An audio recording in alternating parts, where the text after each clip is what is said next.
সরকারি চাকরির জন্য পুলিশ ভেরিফিকেশন প্রথা উঠিয়ে দেওয়ার সুপারিশ করা হবে বলে জানিয়েছে জনপ্রশাসন সংস্কার কমিশন। এছাড়া উপসচিব ও যুগ্ম সচিব পদে পদোন্নতির জন্য পরীক্ষা পদ্ধতিরও প্রস্তাব কমিশনের।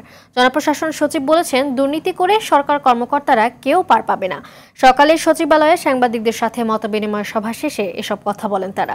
বিস্তারিত বিল্লাল হোসেনের রিপোর্টে। জবাবদিহিমূলক দক্ষ ও নিরপেক্ষ জনপ্রশাসন ব্যবস্থা গড়ে তোলার লক্ষ্যে অক্টোবরে জনপ্রশাসন সংস্কার কমিশন গঠন করে অন্তর্বর্তী সরকার। দায়িত্বের পর থেকে বিভিন্ন অংশীজনের সাথে বৈঠক করে কমিশন।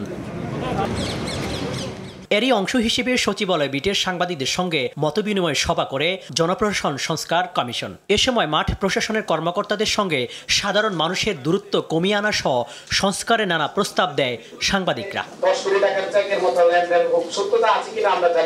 মাঠ পর্যায়ে সাধারণ মানুষের সাথে সরকারি কর্মকর্তাদের বৈরী সম্পর্ক পারিবারিক শিক্ষাকে দায়ী করে সংস্কার কমিশনের প্রধান বলেন, এখন থেকে পরীক্ষা ছাড়া পদোন্নতি না দেওয়ার সুপারিশ হচ্ছে।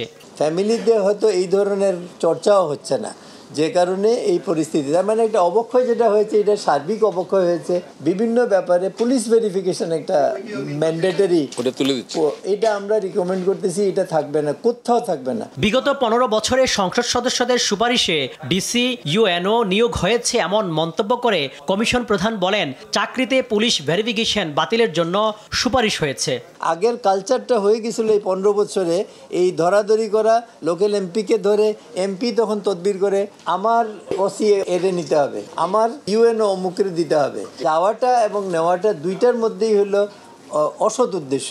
এ সময় সরকারি কর্মকর্তারা ঘুষ দাবি করলে জনগণকে তাৎক্ষণিক প্রতিহত করার কথা বলেন জনপ্রশাসন মন্ত্রণালয়ের সিনিয়র সচিব। বিগত সরকার জেন্ডার চেঞ্জ করে দিয়েছিল, পুরুষ মহিলা সবাইকে বাধ্যতামূলক স্যার ডাকতে হইতো। 5ই আগস্টের পরে থেকে এটা শেষ। দুর্নীতি করে সরকারি কর্মকর্তারা পার পেয়েছে এটা কম, যেমন সর্বশেষ এই যে আপনার ছাগল মতিউর, সেও পড়ে গেল, এবং পলাতক রৌফ বাংলাদেশ ব্যাংকের গভর্নর কয়েকদিনের মধ্যে দেখবেন সেও আসতেছে। বিল্লাল হোসেন, RTV, ঢাকা।